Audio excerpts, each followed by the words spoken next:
গণ অভ্যুত্থানে শহীদ ও আহতদের প্রথম ধাপের খসড়া তালিকা প্রকাশ। বাংলাদেশের গুমের ঘটনায় ভারতের সম্পৃক্ততা খুঁজে পেয়েছে কমিশন এবং সামিটের দুই প্রতিষ্ঠানের উৎসে কর ফাঁকি 1113 কোটি টাকা। অভিনন্দন ভোরের পাতার প্রাইম নিউজে, সাথে আছি তাসনু বয়সী। শুনছিলেন সংবাদ শিরোনাম, এবার বিস্তারিত। জুলাই আগস্টের ছাত্র জনতার গণ অভ্যুত্থানে অংশগ্রহণ করে প্রতিপক্ষের আক্রমণে শহীদ বা আহত হয়েছেন এমন ব্যক্তিদের নামের তালিকা চূড়ান্তকরণের লক্ষ্যে খসড়া তালিকা প্রকাশ করা হয়েছে। শনিবার গণ অভ্যুত্থান সংক্রান্ত বিশেষ সেল থেকে পাঠানো এক বিজ্ঞপ্তিতে এ তথ্য জানানো হয়েছে।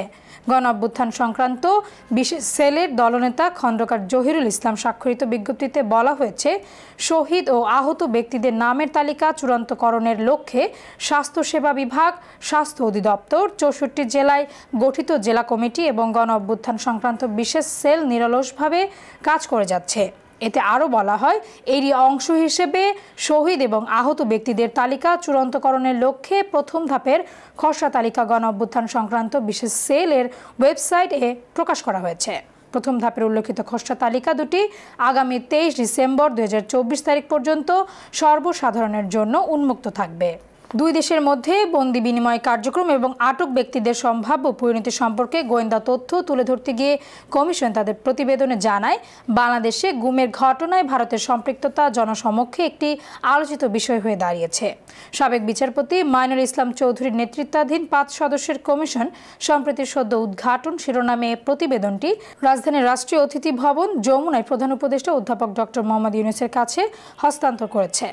কমিশন জানিয়েছে, আইন শৃঙ্খলা রক্ষাকারী বাহিনীর মধ্যে এই বিষয়ে একটি জোরালো ইঙ্গিত রয়েছে যে কিছু বন্দী এখনো ভারতের জেলে থাকতে পারে। কমিশন জানায়, আমরা পররাষ্ট্র ও স্বরাষ্ট্র মন্ত্রণালয়কে অনুরোধ করছি যেন তারা ভারতে এখনো বন্দী অবস্থায় থাকতে পারে এমন যে কোনো বাংলাদেশি নাগরিককে খুঁজে বের করে সাধ্যমতো চেষ্টা করে।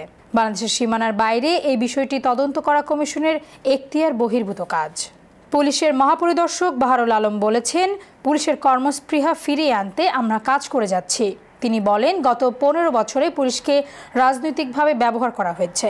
পুলিশ যেন আর কোনো ধরনের রাজনৈতিক প্রভাব না পড়ে সেজন্য পুলিশ রিফর্মের কাজ চলছে। তিনি শনিবার সিলেট মেট্রোপলিটন পুলিশ সদর দপ্তরের সম্মেলন কক্ষে কর্মকর্তাদের সঙ্গে মতবিনিময় সভায় প্রধান অতিথির বক্তব্যে এই কথা বলেন। আইজিপি বলেন, পরিবর্তিত পরিস্থিতিতে মামলার ক্ষেত্রে অসাধু ব্যক্তিরা সুবিধা নিয়েছেন। নিরীহ যাদের আসামি করা হয়েছে তাদের গ্রেপ্তার করা হবে না। আইজিপি জানান, সারা দেশে লুট হওয়া 6000 অস্ত্র উদ্ধার করা হয়েছে। 2000 অস্ত্র এখনও উদ্ধার করা হয়নি। এসব অস্ত্র উদ্ধারে সকলের সহযোগিতা প্রয়োজন।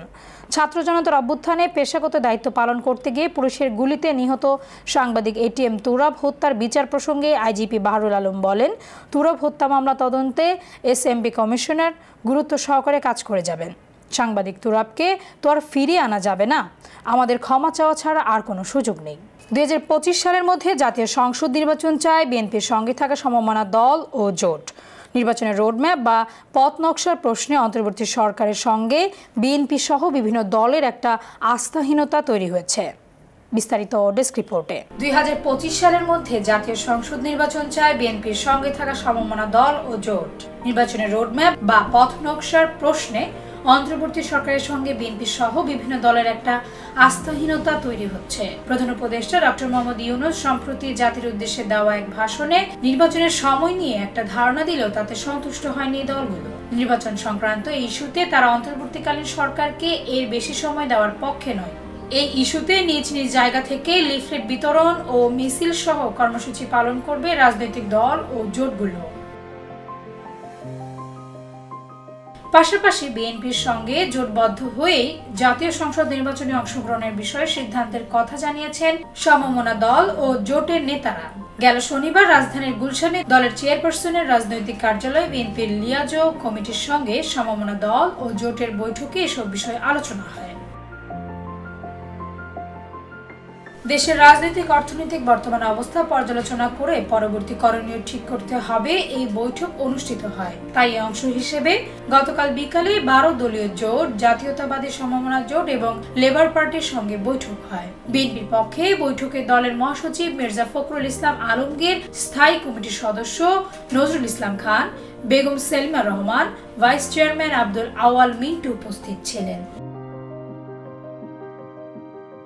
বৈঠকে ফ্যাসিস্ট শেখ হাসিনা সরকার পতনের এক দফা দাবিতে অংশ নেওয়া সমমনা দল ও জোটের নেতারা বিএনপির সঙ্গেই জোটবদ্ধভাবে থাকার কথা জানিয়ে বলেন, ভবিষ্যতেও বিএনপির সঙ্গেই তারা থাকবেন। বিএনপি এখন যুগপৎ আন্দোলনের দল ও জোটগুলোর মতামত নিচ্ছে। অন্যান্য দল ও জোটের সঙ্গেও বৈঠক করবে দলটি।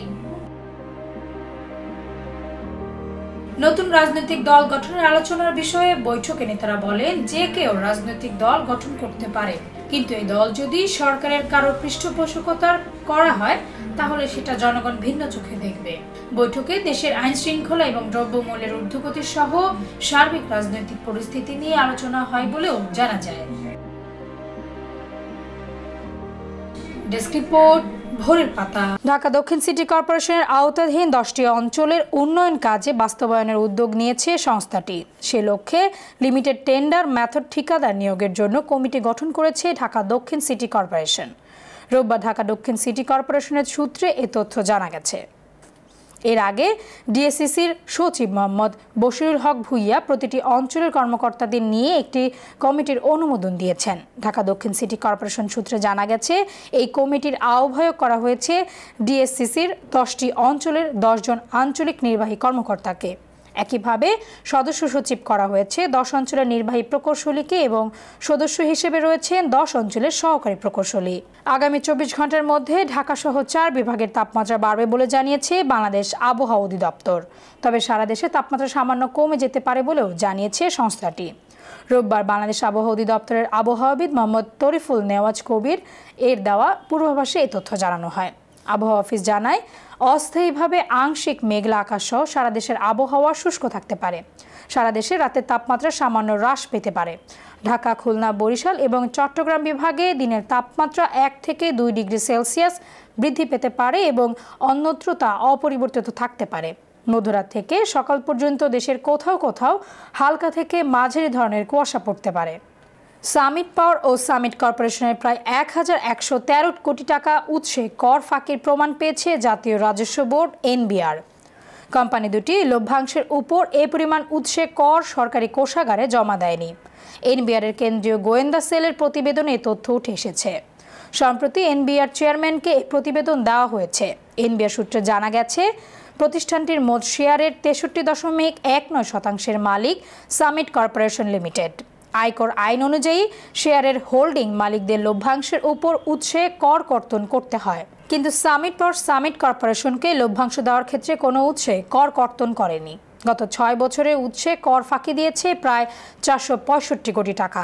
আয়কর আইন অনুযায়ী বাংলাদেশে অবস্থিত বিদেশি কোনো কোম্পানিকে লভ্যাংশ উদ্ভূত হলে তার উপর উৎসে কর কর্তন করতে হয়, কিন্তু সামিট কর্পোরেশন সামিট পাওয়ার ইন্টারন্যাশনালকে লভ্যাংশ পরিশোধের সময় উৎসে কর কর্তন করেনি।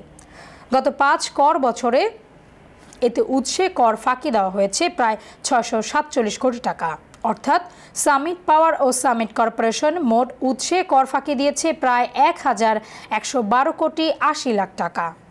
উত্তরের সীমান্তবর্তী জেলা কুড়িগ্রামে জেঁকে বসেছে শীত। সেই সঙ্গে হিমালয় থেকে আসা হিমেল হাওয়া ও হাড় কাঁপানো ঠান্ডায় জেলার জনজীবন বিপর্যস্ত হয়ে পড়েছে।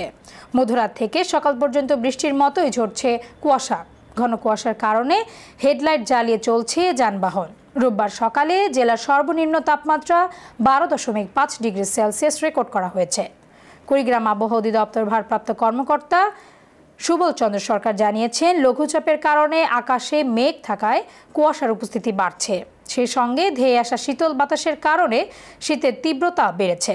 লঘুচাপ সরে গেলে তাপমাত্রা আরও নিম্নগামী হয়ে শৈত্যপ্রবাহ বয়ে যেতে পারে বলে জানান তিনি। এবার আন্তর্জাতিক সংবাদ।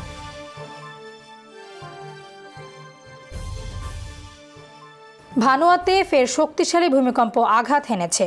স্থানীয় সময় রোববার সকালে ভানুয়াতু উপকূলে ভূমিকম্পটি আঘাত হেনেছে। মার্কিন ভূতাত্ত্বিক জরিপ জানিয়েছে, রিক্টার স্কেলে ভূমিকম্পটির মাত্রা ছিল 6.1। মাত্র 5 দিন আগেই এই দ্বীপরাষ্ট্রে 7.3 মাত্রার একটি শক্তিশালী ভূমিকম্প আঘাত হানে। মার্কিন ভূতাত্ত্বিক জরিপ জানিয়েছে, রোববার ভূমিকম্পটির গভীরতা ছিল 40 কিলোমিটার।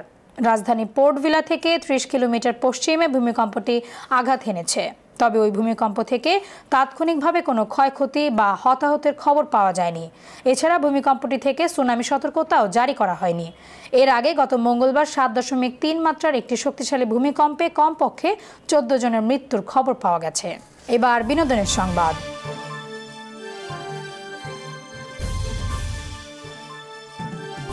একটা সময়ে কোনো কিছুর তোয়াক্কা করতেন না সালমান খান। তার সঙ্গে কেউ কোনো ঝামেলায় জড়াতেই ভয় পেতেন। বন্ধু হিসেবে যেমন সবার বিপদে ঝাঁপিয়ে পড়েন, শত্রুতাও নাকি ভালোই করতে জানেন ভাইজান। বিস্তারিত ডেস্ক রিপোর্টে। একটা সময়ে কোনো কিছুর তোয়াক্কা করতেন না সালমান খান। তার সঙ্গে কেউ কোনো ঝামেলায় জড়াতেই ভয় পেতেন। বন্ধু হিসেবে যেমন সবার বিপদে ঝাঁপিয়ে পড়েন, শত্রুতাও নাকি ভালোই করতে জানেন ভাইজান। সালমানকে চটালে তিনি ছেড়ে কথা বলেন না, এমন অনেক কাহিনী রয়েছে বলিউডের ভাইজানকে নিয়ে। তবে সবটা মানতে নারাজ অর্জুন কপুর। অর্জুন মনে করেন মানুষ হিসেবে সালমান খুবই আন্তরিক। বলিউডে অনেকেই সালমানকে মাস্তানও বলে থাকেন, কিন্তু অর্জুন একেবারেই এই কথাকে সমর্থন করে না। তার কথায় ভাইজানের মধ্যে আন্তরিকতা আছে, তবে প্রথম বা দ্বিতীয় সাক্ষাতে সেটা নাও মনে হতে পারে। কিন্তু সেই আন্তরিকতা আপনাকেই আদায় করে নিতে হবে, একটু সময় দিতে হবে। সালমানের সম্পর্কে অর্জুনের মতামত, সারা বিশ্বে সবচেয়ে নির্ভীক মানুষ সালমান। আমি কখনো দেখিনি ভাইজানকে নিজের উপর থেকে দায়িত্ব ঝেড়ে ফেলতে। কোনো পরিবর্তন হয়নি ভাইজানের, একই রকম রয়ে গেছেন এবং খুবই শক্তিশালী মনের মানুষ তিনি। ভোরের পাতা। এবার খেলাধুলার সংবাদ। ব্যক্তিগত ইতিহাসে সবচেয়ে বাজে সময়ে আগে পা দিয়েছিলেন পেপ গার্দিওলা। এমনকি টানা 4 মৌসুমে ইংলিশ প্রিমিয়ার লিগের চ্যাম্পিয়ন ম্যানচেস্টার সিটিও সাম্প্রতিককালে সবচেয়ে করুণ অবস্থানে নেমে গেছে। তাদের হতাশার গল্প আরও দীর্ঘ করল অ্যাস্টন ভিলা। গতকাল প্রতিপক্ষের মাঠে গিয়ে 2-1 গোলে হার নিয়ে ফিরেছে ইতিহাদের ক্লাবটি। বিস্তারিত ডেস্ক রিপোর্টে। কি হলো ম্যানচেস্টার সিটির? পেপ গার্দিওলার অধীনে এতটা বাজে সময় পার করতে হবে হয়তো স্বপ্নেও কল্পনা করতে পারেনি ম্যান সিটির সমর্থকরা। পরাজয়ের বৃত্ত থেকে বেরোই হতে পারছে না তারা। ইংলিশ প্রিমিয়ার লিগে এবার অ্যাস্টন ভিলার মাঠে গিয়ে 2-1 গোলে হেরে এলো সিটিজেনরা। এ নিয়ে সর্বশেষ 12 ম্যাচে 9টিতেই হারলো সিটি, জয় 1টি এবং বাকি 2টি ড্র হয়েছে। একই সঙ্গে ভিলার মাঠে এ নিয়ে টানা 3টি লিগ ম্যাচে জিততে ব্যর্থ হলো গার্দিওলার শিষ্যরা। ইপিএল এর টেবিলে 27 পয়েন্ট নিয়ে 6-এ নেমে গেছে সিটি। অন্যদিকে 28 পয়েন্ট নিয়ে ভিলা 5-এ উঠে গেছে। টানা পরাজয়ের বৃত্তে বন্দী থাকার পর এবং 12 ম্যাচে মাত্র 1টি জয় সত্ত্বেও Man City coach Pep Guardiola আশাবাদী ম্যান সিটি জয়ের ধারায় ফিরবে এবং পয়েন্ট টেবিলেও এগিয়ে যাবে। তিনি বলেন, এটি হতেও পারে আবার নাও হতে পারে, তা পুরোপুরি নির্ভর করে আমাদের উপর। সমস্যার সমাধান হবে খেলোয়াড়রা ইনজুরি থেকে ফেরার পরই। আমাদের মাত্র একজন সেন্ট্রাল ডিফেন্ডার ফিট রয়েছেন, এই বিষয়টাই আমাদের জন্য প্রতিটি ম্যাচ কঠিন করে তুলছে।